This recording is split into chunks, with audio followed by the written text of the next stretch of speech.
Hello friends, welcome to Creative Medicine. In this lecture, we will learn about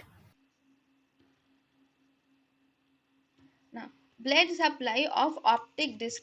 So, optic disc blood supply, if we see, optic disc has four layers. Okay, we have surface nerve fiber layers. The surface nerve fiber layers are derived mainly from the retinal arterioles. Surface nerve fiber layer derive blood supply from retinal arterioles. Prelaminar region derives blood supply from ciliary region. Cribriform lamina cribrosa receives blood supply from short ciliary artery and the circle of Zinn, whereas retrolaminar region gets the blood supply from both ciliary and retinal circulation.